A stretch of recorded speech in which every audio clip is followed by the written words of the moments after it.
didn't know. I thought he was just singing about some chick. I didn't know he was particularly singing about her. She told on herself. You told on yourself, girl. And so therefore, no one would have known you was the hoe he was talking about. You should have been calm.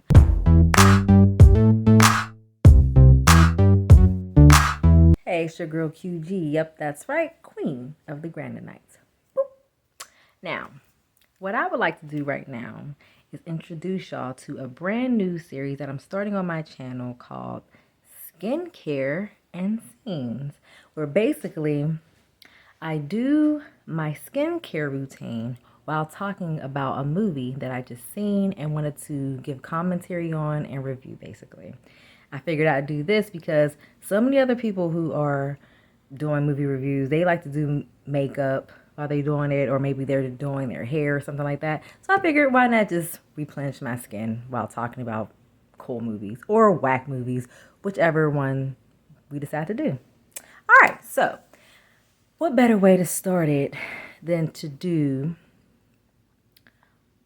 I can't even say this is one of my favorite movies. That would be lying if I said that. But it's a movie that I just recently watched. And that is from Prince, a.k.a. Purple Poppy. And therefore, Purple Rain, of course. So I figured I'd do my skin routine while talking about this movie. What I liked about it, what I hated about it, and everything in between. So if you would join me in on this review, I'd really appreciate it. But also if you would give a like, a share, and even subscribe. And I hope you enjoyed your time. Like, don't have me just up here talking to myself about this, because like that's straight up whack and ew. Like, who wants to sit here and talk to themselves about doing their skincare?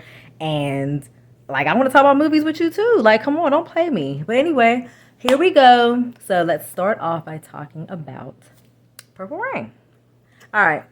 In the meantime, I'm going to be using this product by Freeman called Indian Turmeric, and this stuff is really good for your skin. Like, when you see how I got like these little blemishes and all that stuff, I'm trying to get rid of that stuff, and so this is supposed to help with blemish removal and all that stuff. So I'm going to do this while I talk about it, and I already said that. Anyway, come on. So one thing I know about Purple Rain is obviously it was Prince's first time. I'm washing my face with this cleanser, by the way. But it was Prince's first time hitting the big silver screen. He wanted to make a movie. He was already popular, but this was the vehicle that basically sent him into the stratosphere of stardom. That was, of course, 1984. And so, therefore, the movie came out, and it was a huge, colossal hit, as we know. Well, some of us know. And so, basically, the movie starts off with the great line of, "Ladies and gentlemen, the revolution." And what happens next is Prince, who is not called Prince in this movie, but the kid, he does what he does best. He gives a dynamic performance. And I'm talking about acrobatics, jumping off of pianos, splits, the whole shebang, all that stuff, the greatness. And it becomes one big, gigantic clusterfuck of 80s montage, drug-induced montage greatness that only the 80s could provide. And it was pretty cool. So we see the kid breaking it down with "Let's Get Crazy," and he does his thing. So we're basically introduced that way. We have Apollonia. She's trying to sneak into the club. She basically weaseled her way in somehow. She got her foot stuck in, and she weaseled her way into the club to get a gander at what was going on, the fun chaos that the revolution was given. So then she goes in because she's trying to be a singer. So she wants to get her foot through the door, literally, and become a singer at this club that she's heard about. So she gets there, sees the kid doing his thing, and thinks it's cool. So we see that Apollonia is watching the Time doing their thing, which is the Revolution's rival gang. I mean, not rival gang, rival band. And so she likes what they're doing too. So the kid, he sees her and he's digging what he sees. And he comes up to her doing the weirdest thing that I've seen a guy do. And he comes up to her and gives her this weird stare like this. Now, I don't know about you, but if a dude just came up to me and was just staring at me like that, I would be frightened. I don't know if that was supposed to be sexy. I don't know if that was supposed to be him seducing someone, but to me, it looked more frightful than seductive. Now, I've gone through that myself recently this year, where a guy literally just stood in front of me, staring, and didn't say a thing, and I was petrified. And mind you, he wasn't as cute as Prince, but he also had freaking tattoos all over his face. He had a upside down cross tatted on his forehead, and he just stood there staring at me. And I'm petrified because I have no weapons to defend myself if he decided to do anything. But he stood there for a very long time just staring. So until he finally asked for 50 cents. Now that to me was extremely frightening, and I didn't dig that, and I did not have 50 cents to get him away. But he ended up leaving. But that's neither here nor there. We're talking about Purple Rain. But just letting you know, Prince, from the other side, that was not cool. Whatever. Anyway, so we see that the kid and his band, the Revolution, there's some inner turmoil going on there. They're not getting along too well because obviously Wendy and Lisa, they have music that they want heard as well. But the kid is being selfish and he only wants to play what he wants to play. He only wants to play his own creations. And so there's a rift because Wendy's just like, yo, I want you to listen to our stuff. I want you to play what we got. We got some good stuff too. Hear us out. And he's just like, nah. And so we get to see just how selfish the kid is, you know? I mean, I guess he's like, yo, this is my band.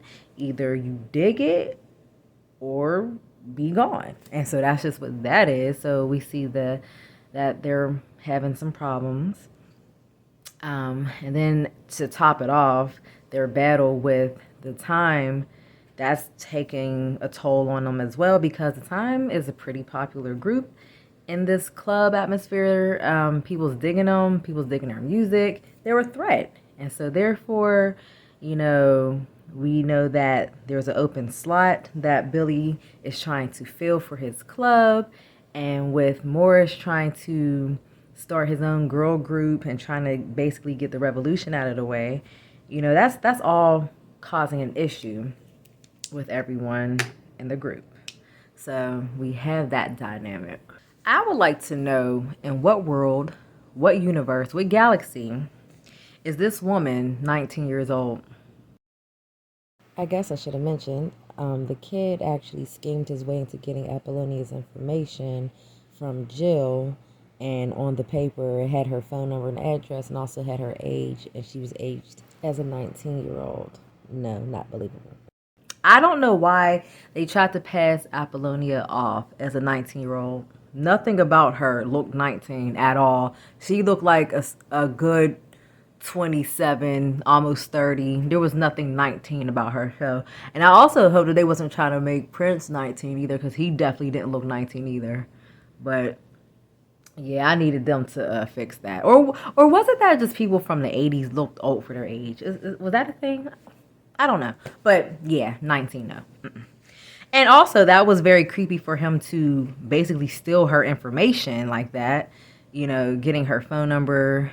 And that wasn't cool. I would be pissed if someone was looking at my information like that to find me. That ain't cool, Pete. That is not cool.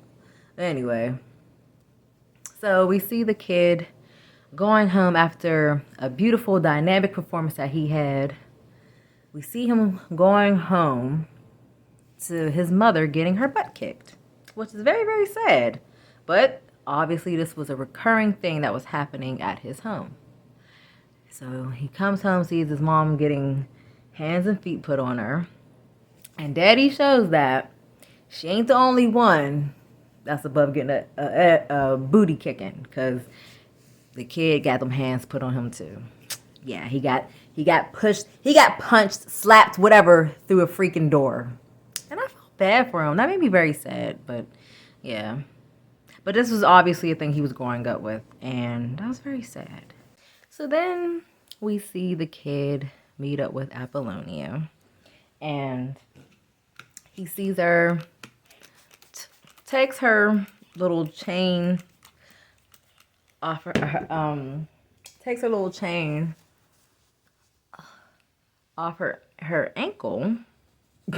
She gave it to him, and then, I don't know, that was just a weird exchange. Why would you take off your bracelet, give it to him, and then he takes it and you're surprised he takes it? Like, come on. But she ends up going off with him. Mind you, she doesn't know who he is. They're strangers, really.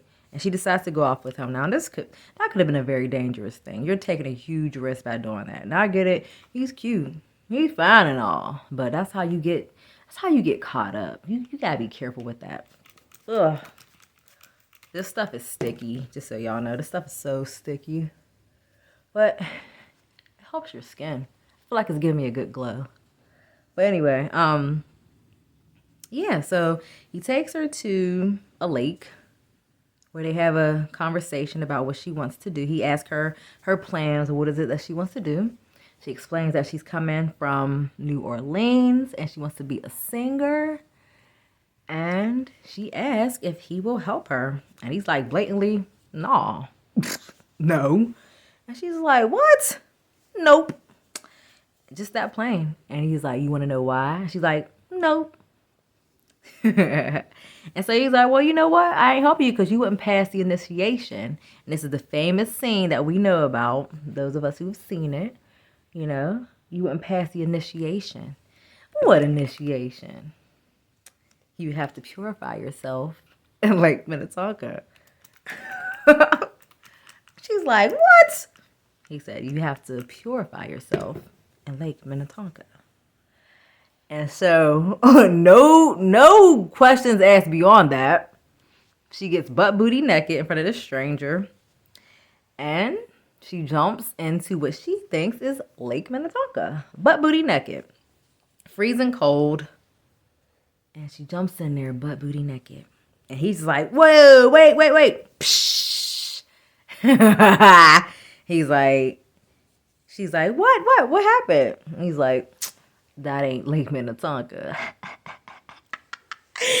Ah! And so she's like all screaming and mad. How many girls have you done this to? Are you crazy? I'm sorry.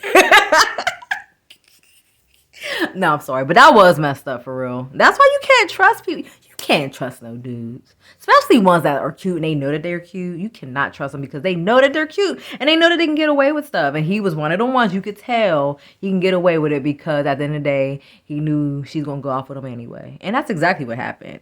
Like after she got out, she felt stupid. She went on the bike with him and just went off with him. And so therefore, I guess they had their little relationship begin, and which was stupid on her behalf because you're beginning a relationship with someone who already didn't lie to you. So they didn't already showed you who they are, and you still chose to go off with them and start something. And unfortunately, we as women do that a little too often, and then we find ourselves screwed. We see red flags and ignore them, and yeah. We do dumb stuff like that sometimes, especially for cute guys with a lot of swag, which is what the kid had.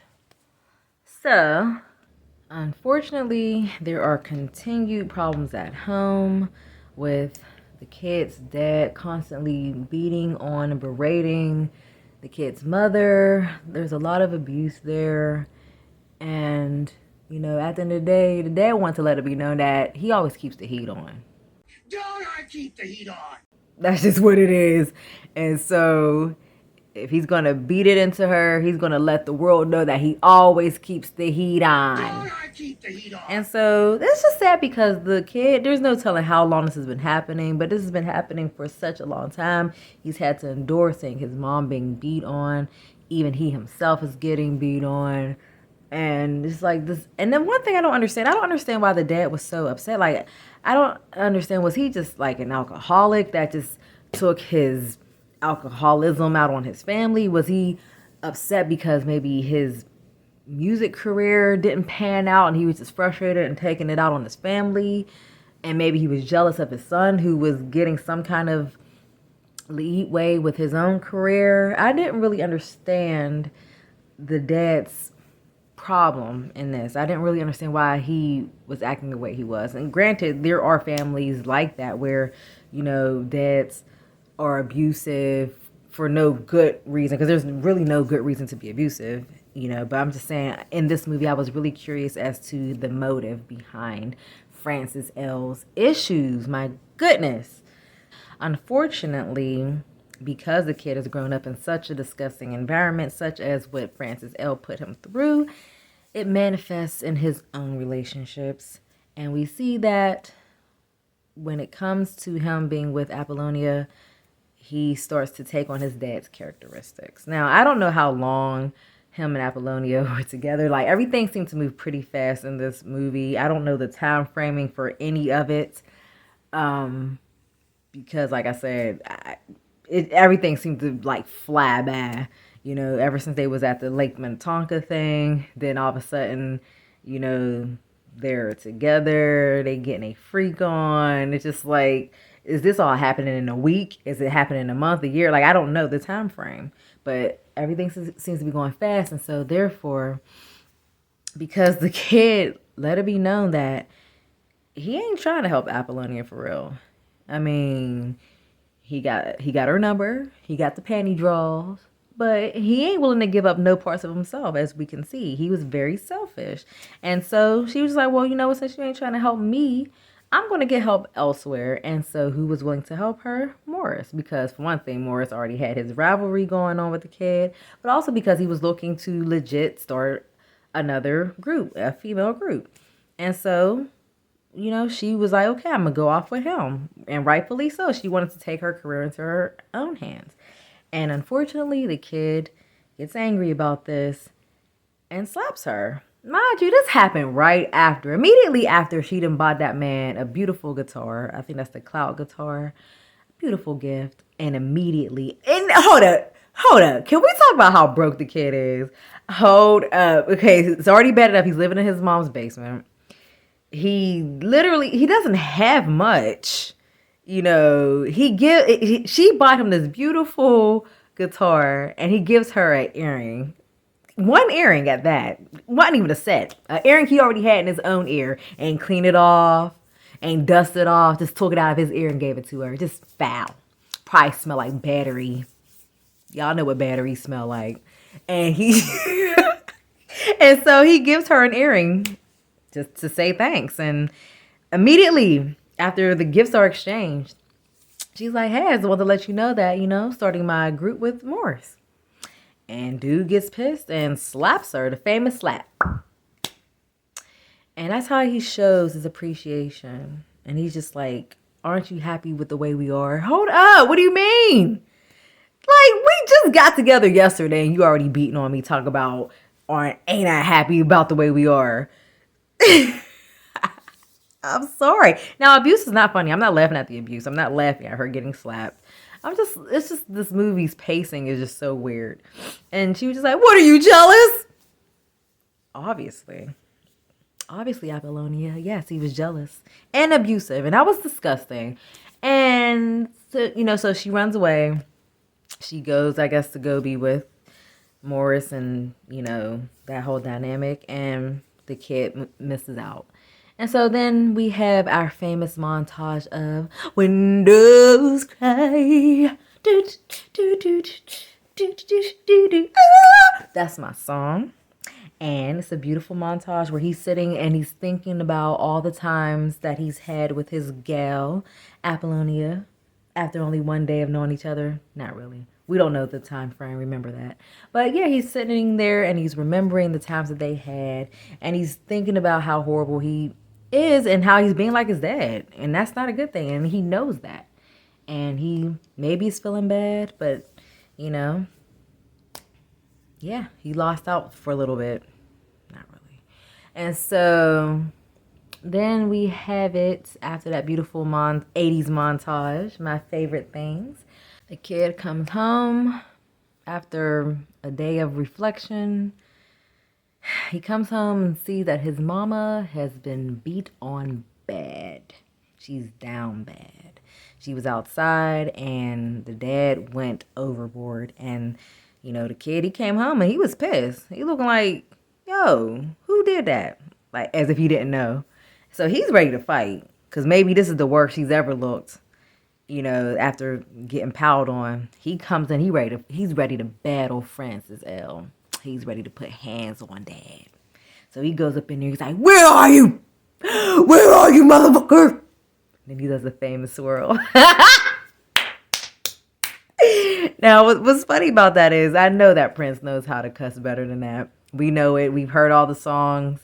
That man knew how to cuss, okay? So as to why it came out the way it did in that scene and they decided to keep it, I don't know why. And as to why he decided to do a little ballet twirl, that just added on to the hilarity. That added on to the hilarity of it all. So, he's ready to fight, but he hears beautiful music coming from down in the basement. He's like, "Ooh, what is that?" The music just took him out of his funk. And he goes down there and sees that it's his dad down there playing. And his dad, he asks his dad, did he come up with that? And his dad's looking like, of course. Like, how do you ask me something so stupid? I'm offended. Of course this is mine. And he's basically bragging about how he doesn't have to write down his notes. That's for the peasants. That's for people like you, kid. You got to write down your stuff. I don't. He wasn't that angry, but yeah. And so therefore, he was just like, yo, you got a girlfriend? Kid is like, yeah, I got a girlfriend. He's like, y'all gonna get married? He's like, I don't know. He's like, don't ever get married. Now, the thing is, why are you telling your son that? Like, your wife didn't do anything. That's all you. You're mad at the world for whatever reasons, Francis. And you gonna sit there and tell your son not to get married because you ain't happy? Horrible advice. Horrible. This dad is horrible in this movie. I'm sorry. Then we get the famous scene of Darling Nikki. That's the salacious part. Now, that's the scene where things for the kid and Apollonia has gone south. He's upset. He sees her with Morris, and he decides to do a freestyle, seemingly a freestyle based off of her being there with him. We'll just say he did the Darling Nikki song, and as we know, what is it? I knew a girl named Nikki. I guess you could say she was a sex fiend. Oh, sorry, I had to. And so, he does a very salacious, disrespectful performance and basically calling her a hoe, basically calling her a slut. And which I think is whack because it wasn't like she was sleeping with Morris. At least it was never even implied. She just wanted to work with him because the kid wasn't trying to do nothing with her. So she's like, I got to get my chance. This is what I came here for. I came here to be a singer. You ain't trying to help me. You had me walking in water, jumping in water, butt booty naked with no promises and lying to me and stuff. I need some direction here. So therefore, what I'm saying? She was hanging with Morris and, he decided to help her. And so he's basically calling her a whore for that. And so, while he's giving her this performance, let me pause to say, you know how cool that is? Like, do you know how much we got to admire the athleticism that went on in this performance? Because do you know how much hip power, how much and power it takes to be able to throw yourself up in the air while still humping and thrusting and then bringing yourself back down and doing it repeatedly. You know how much hip and muscle and strength it takes to be able to do that? And my thing is that even practical? Like, to be able to use that in a real life setting, is that practical for getting your freak on? Like, seriously, like, can you just be jumping up in the air, up and down someone's hole like that? Like, can you really just throw yourself up in the air, jump back in there, grab the back of your leg, and still keep thrusting? Would you tire yourself out? Ladies, would you even like that? Like, I can't see that being done outside of a performance. But you let me know. Was that an 80s thing? Was that a thing that y'all enjoyed? You know, I'm pretty sure that back then, during the movie, I'm pretty sure all the girls went crazy on that. I'm pretty sure because, I mean, I ain't gonna lie, it looked pretty good. He out here being a freak. He out here being a freak. But, you know what I'm saying? I just need to know if that was practical. But anyway, my thing is with that performance, because the way it came off like it was a freestyle. And basically, she told on herself because he was singing it, but no one knew it was her. She told on herself because she chose to get up and run out the club. Now, had she not reacted that way, nobody was thinking about her. We were just seeing some dude jumping up in the air, humping everywhere, singing about some girl. Like, I thought it, because I didn't know. I thought he was just singing about some chick. I didn't know he was particularly singing about her. She told on herself. You told on yourself, girl. And so, therefore, you know, no one would have known you was the hoe he was talking about. You should have been calm. And so, therefore, whatever reason he was pissed, he got off. Okay, hold up. He's the one that embarrassed her. He goes in the back, gets cussed out by the club owner. I don't know how the club owner knew that the song was about her either. Like, someone needs to explain that to me. You know, and then so I don't understand why the club owner was mad, because the people in the audience seemed to be rocking with it. No one seemed to be upset about this other than Apollonia. So I don't get that. I don't get that at all. So I'm pretty sure I'm doing a lot of jumping around with this movie. I'm pretty sure things are not probably scene by scene the way it should be, because I know I'm going off memory. I did just watch it, but you know, I'm just kind of doing this off the top of my dome for everything that I can remember. So the rivalry with Morris and the Revolution is still going strong. The Revolution is still having their issues because the kid still won't listen to their music. He's still very self-absorbed, living in his own life, dealing with his own issues with losing his girlfriend to Morris, with his dad being a dingleberry at home, and just him trying to make sure that he has his place still in the club. So he's having all these issues.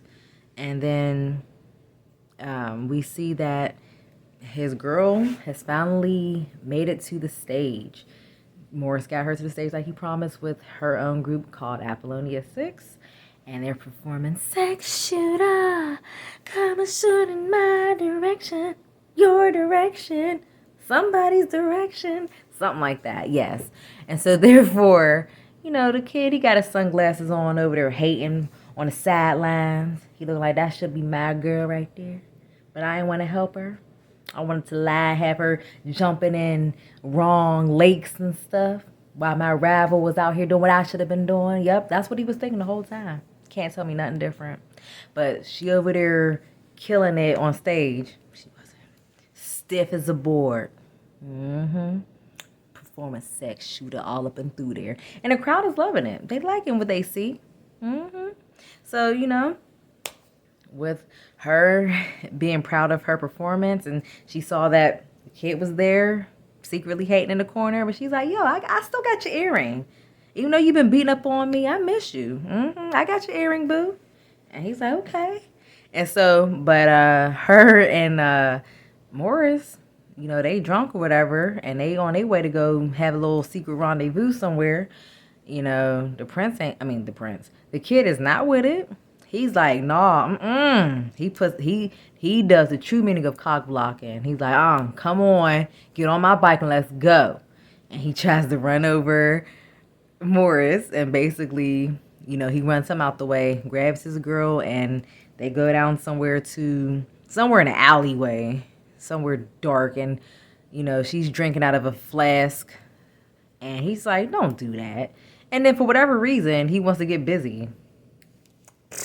Why? I mean, I don't get it. He just wants to get busy all of a sudden, and she's just like, no, like, you out here cock blocking and being a hater. And so they get into a riff. He's knocking flasks out of her hand. She tries to defend herself and hit him back. He pushes her to the ground and is about to beat the brakes off of her. And he sees his dad in him, and he's just like, nah. She's begging him to do it, though, for whatever reason. But he chooses not to, thankfully. And, she gets up and throws his earring back to him. And she leaves him again.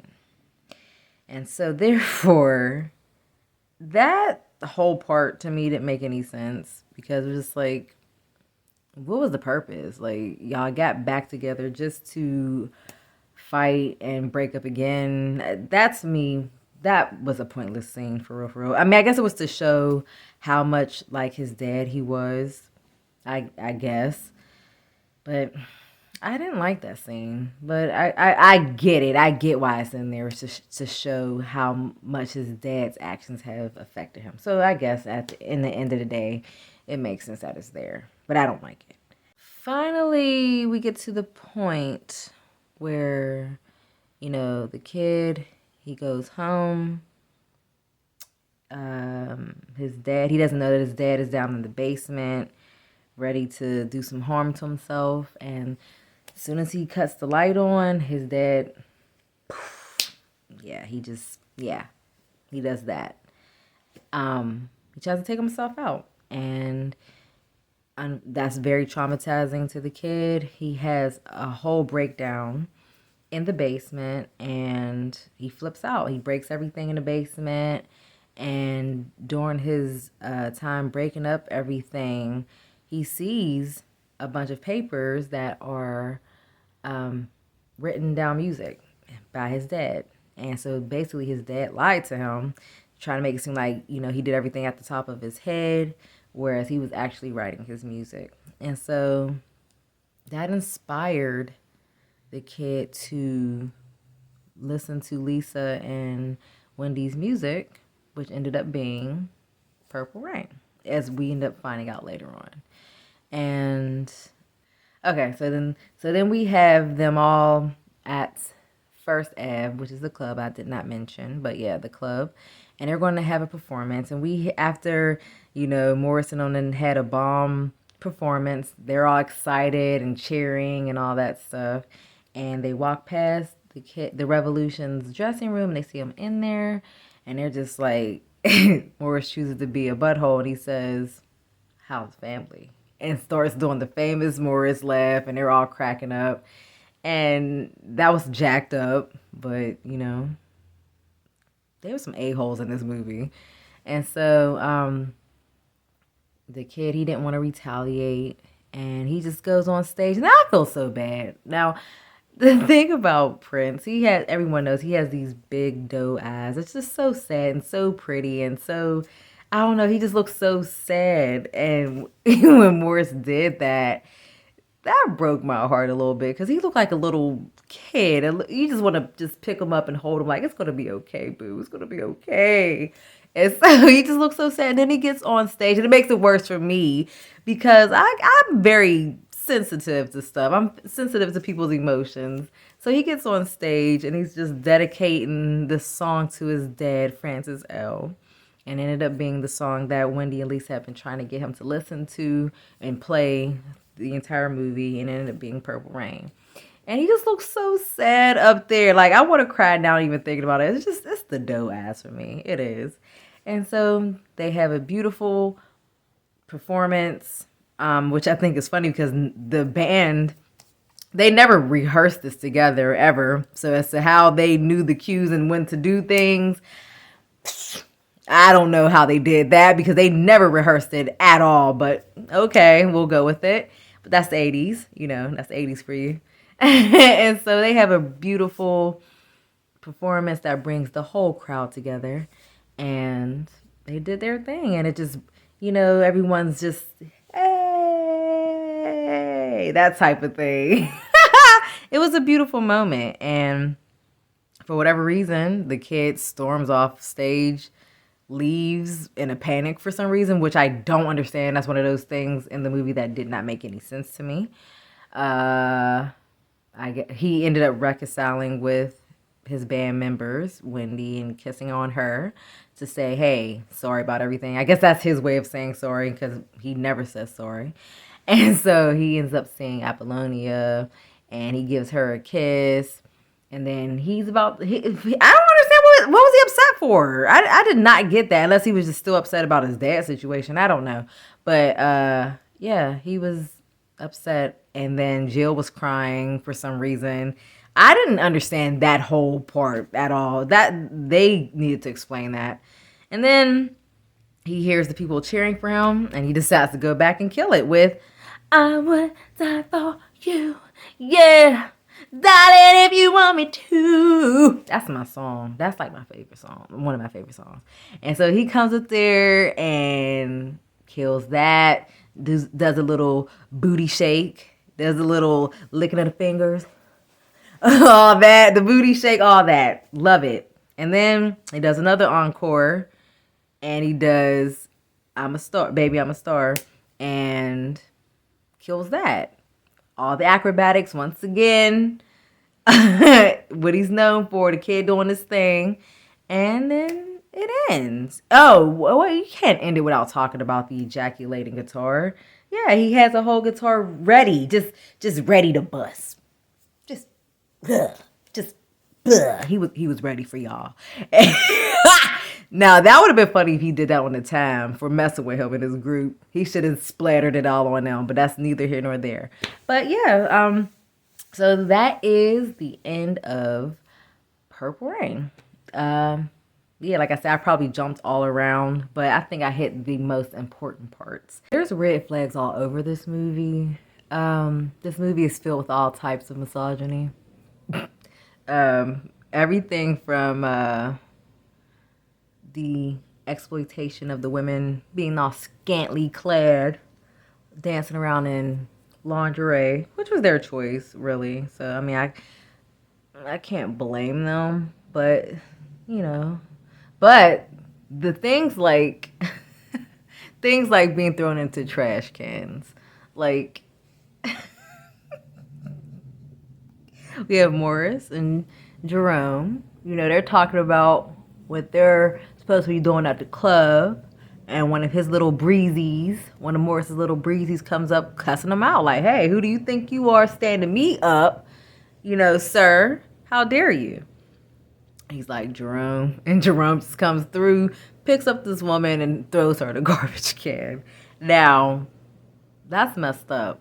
Like, I'm trying not to laugh because the visual is funny, but it's not funny for real because things like that has happened in real life. And I don't know if that's taking cues from this movie, but yeah, that's messed up for real. I'm sorry, but that's messed up. But yeah, stuff like that was messed up in this film. Obviously, a whole bunch of abuse. The mom was constantly getting beat on. The kid, learning from his pops, was beating on his woman. And twice in the movie. And I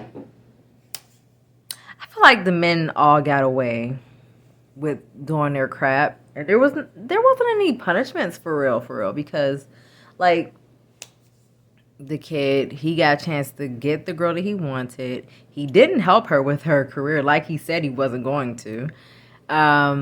He beat on her twice. And she still stayed with him. There was never any repercussions for his actions. The dad there was never really any repercussions for his actions either, other than the fact that he wanted to take his own life for whatever reasons. He was depressed and upset, but he still got redemption. Like, his son still showed that he loved him. He, the wife was still there. Like, even while he's in the hospital for trying to kill himself, his family's still very much there with him. So therefore, it's just like, where's the accountability? Where's the punishment for all the hurt and harm that he's done to his family? There is none. He's a very abusive man and still was able to get support. I didn't think that was fair. I didn't like that aspect of it. The things that I liked about this movie, because I'm gonna be real, I don't feel like this movie was all that great of a movie. I'm just gonna be real. Y'all can be mad, but it's the truth. I don't feel like it was that great of a movie. But the soundtrack is what saved it. Without the soundtrack, I don't think it would have been a very good movie. You could tell everyone was brand new. You could tell everyone was brand new when it came to this whole acting thing. Now, I will say that Prince did an amazing job in his emotional scene when he has his breakdown and he's breaking all the things in the basement, and is after his dad has his attempted suicide situation. He did an amazing job with showing emotion there. But as far as everyone's acting was very stiff. Morris Day was funny. Like, he did what he was supposed to do. It was okay. Like, I think he would have been a great comedic actor. But as far as like the actual movie itself wasn't that great. The music is what helped it. That's all I can really say. Yeah, that's what I liked about the movie. Yeah, the good parts were the performance parts. Anything that had to do with being on the stage and doing the performances and the music, that was the good parts. Like I said, the misogyny and the abuse, that stuff. Like I said, none of the men were held accountable for any of the horrible things that they did. Morris Day got away with being an a-hole, dumping women in trash cans, mistreating people. They got away with that.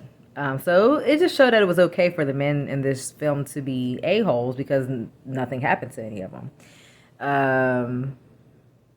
The women, like I said, they got done dirty because Apollonia, she got mistreated and still stayed with the guy who mistreated her. Jill Jones had an undying love for the kid. He just completely ignored her and dismissed her throughout the entire thing. And if I was Jill Jones, I would be very embarrassed to have a part like that. I wouldn't want that part, honestly. And yeah, throughout the entire movie, she was disregarded. His bandmates, they had their little riffs, but they got it together towards the end, I guess. He ended up listening to him because we have the song Purple Rain. So he finally listened to Lisa and Wendy. But I mean, the movie was okay. It was, like I said, the music saved it. Yeah, that's what that was. So that was my commentary and thoughts and memories of Purple Rain while I did my skincare. I'm glistening, I'm glowing, I'm flowing, you know what I'm saying? Not hooing. And so that was corny. And I hope you enjoyed it. I hope you looked at it as a conversation piece. Y'all could have been mad at some of the stuff that I said, but think about it as if we was in a little cafe just having a conversation. Look at it like that, Just enjoy this thing. And I want to know what y'all thought.